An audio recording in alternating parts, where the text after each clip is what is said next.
నమస్తే అన్నో ఎట్టున్నారు బాగున్నారా అంతా? విశ్వక్సేన్ నటించిన లైలా సినిమా విషయానికి వస్తే వీళ్ళ నోటి దూలతో ప్రొడ్యూసర్కి దూల తీర్చారు. ఈ లైలా సినిమా ప్రీ రిలీజ్ ఈవెంట్కి చిరంజీవి రావడంతోనే అసలు రచ్చ మొదలైంది. సినిమా గురించి మాట్లాడుంటే కనీసమైన గౌరవం అన్న దక్కి ఉండేది. కానీ ఆయన సినిమా ఫంక్షన్ని రాజకీయ వేదికగా మలుచుకున్నాడు. గౌరవప్రదమైన వ్యక్తులు పబ్లిక్లో మాట్లాడేటప్పుడు చాలా హుందాగా ఆచితూచి మాట్లాడాలి. చిరంజీవి టాలీవుడ్కి మెగాస్టార్. అలాగే సొంతంగా ప్రజారాజ్యం అనే పార్టీని స్థాపించాడు. ఆ తర్వాత ఆ పార్టీని కాంగ్రెస్లో విలీనం చేసి కేంద్ర మంత్రిగా అధికారం కూడా వెలగబెట్టాడు. అది వేరే విషయం. ఇప్పుడు ఆయన తమ్ముడు డిప్యూటీ సీఎంగా కూటమి భాగస్వామ్యంలో పనిచేస్తున్నాడు. అంటే ఈయన రాజకీయాలకు అతి దగ్గరగా ఉన్నాడని అర్థం.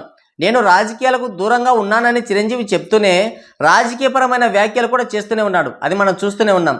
రీసెంట్గా లైలా ప్రీ రిలీజ్ ఈవెంట్లో ఆయన జై జనసేన అన్నాడు. ప్రజారాజ్యమే జనసేనగా రూపాంతరం చెందిందని కూడా అన్నాడు. ఆ కామెంట్స్ పైన అటు వైసీపీ నుండి ఇటు జనసేన కార్యకర్తల నుంచి తీవ్రమైన అభ్యంతరాలు వచ్చాయి. సినిమా ఫంక్షన్స్ని రాజకీయాలకు వాడుకుంటున్నారు. అంటే జై జనసేన అంటే జనసేన వాళ్ళు మెగా ఫ్యాన్స్ చూస్తే సినిమాలు హిట్ అయిపోతాయా? అలా అయితే game changer, Matka, bro, Bholaa Shankar, Acharya ఈ సినిమాలన్నీ ఎందుకు హిట్ చేసుకోలేకపోయారని వైసీపీ ఫ్యాన్స్ తగులుకున్నారు. ఇటు జనసేన క్యాడర్ కార్యకర్తలు కూడా చిరంజీవి కామెంట్స్ పై విరుచుకుపడుతున్నారు. ప్రజారాజ్యం పార్టీని నీ స్వార్థం కోసం కాంగ్రెస్లో కలిపేశావు. నువ్వు జనసేనకి ఏనాడు సపోర్ట్ చేయలేదు. 2014లో కానీ 2019లో కానీ 2024 ఎలక్షన్స్కి ముందు కానీ నువ్వు ఏనాడు జనసేనకి సపోర్ట్ చేయలేదు. అలాంటిది ఇప్పుడు గెలిచిన తర్వాత వచ్చి జై జనసేన అంటున్నావు. ప్రజారాజ్యమే జనసేనగా రూపాంతరం చెందిందని అర్థం లేకుండా మాట్లాడుతున్నావని తగులుకున్నారు. ఇటు చిరంజీవి చేసిన అసందర్భ కామెంట్స్కి తోడు అటు పృథ్వీ చేసిన కామెంట్స్ కూడా తోడై సినిమాని సంకనాకించేసాయి. ఆయన మాట్లాడుతూ ఏమన్నాడంటే, సినిమా షూటింగ్ కంటే ముందు 150 గొర్రెలు ఉండేవి. సినిమా షూటింగ్ అయిపోయిన తర్వాత లెక్కేస్తే కరెక్ట్గా 11 ఉన్నాయన్నాడు. ఇది ఇండైరెక్ట్గా కాదు, డైరెక్ట్గానే వైసీపీ పైన వేసిన సెటైర్ అది. దాంతో వైసీపీ వాళ్లకు మండిపోయి బాయ్కాట్ లైలా అనే హ్యాష్ట్యాగ్ని ట్రెండ్ చేశారు. సినిమాకి మంచి పబ్లిసిటీ దొరికింది అనుకుంది మూవీ టీం. కానీ అది మొత్తం సినిమానే అధపాతాళానికి తొక్కేసింది. ఈ ఇన్సిడెంట్ తర్వాత విశ్వక్సేన్ సారీ చెప్పినట్టే చెప్పి మళ్ళీ ఇంటికి వెళ్ళి ఇన్స్టాలో ఒక ఫోటో షేర్ చేశాడు, మిడిల్ ఫింగర్ చూపిస్తూ.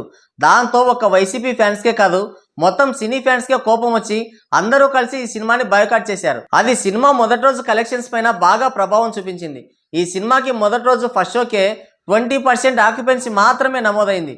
మధ్యాహ్నం తర్వాత మిక్స్డ్ టాక్ బలంగా స్ప్రెడ్ అవడంతో ఈవినింగ్ అండ్ నైట్ షోలకి సినిమా చూసే నాదుడే కరువయ్యాడు. మొత్తానికి వీళ్ళందరి నోటిద్దుల వల్ల ప్రొడ్యూసర్ని ముంచేశారు. ఇక సినిమా డే 1 కలెక్షన్స్ విషయానికి వస్తే మొదటి రోజే ఈ సినిమాను చూడడానికి ఆడియన్స్ కరువైపోయారు. దాంతో డే 1 70 లక్షల షేర్ మాత్రమే రాబట్టింది. ఇదైతే మహా దారుణమనే చెప్పాలి. సినిమా అయితే బాగోలేదు. దానికి తోడు వైసీపీ వాళ్ళ బాయ్కాట్ శాఖ బాగా తాకింది. దాంతో సినిమా ఏ క్వశ్చన్ తేరుకునే అవకాశమే లేకుండా పోయింది. సినిమాకి మొదటి రోజే కలెక్షన్స్ లేవు. ఇక రెండో రోజు కలెక్షన్స్ గురించి చెప్పుకొని కూడా దండగా. ఇక్కడ ఇంకో ఇంట్రెస్టింగ్ విషయం ఏంటంటే, జగన్ పైన సెటైర్ వేశారని వైసీపీ ఫ్యాన్స్ లైలా సినిమాని బాయ్కాట్ చేశారు. కానీ మెగాస్టార్ సపోర్ట్ చేశాడని మెగా ఫ్యాన్స్ లైలా సినిమాను చూడడానికి వెళ్ళలేదు. అసలు మెగా హీరోల సినిమాలకే కలెక్షన్స్ లేవు. ఇక వాళ్ళు సపోర్ట్ చేసిన వాళ్ళ సినిమాల కలెక్షన్స్ ఏముంటాయని పెద విరుస్తున్నారు ఆడియన్స్. మరి లైలా సినిమా డిజాస్టర్ అవడానికి కారణం ఏంటని మీరు అనుకుంటున్నారో కింద కామెంట్ చేయండి. ఇంతసేపు వీడియో చూసారంటే మీకు నచ్చిందని అనుకుంటున్నాను. నచ్చితే ఒక లైక్ వేసుకోండి, వీలైతే సబ్స్క్రైబ్ చేసుకొని నాకు సపోర్ట్ చేయండి. Thank you.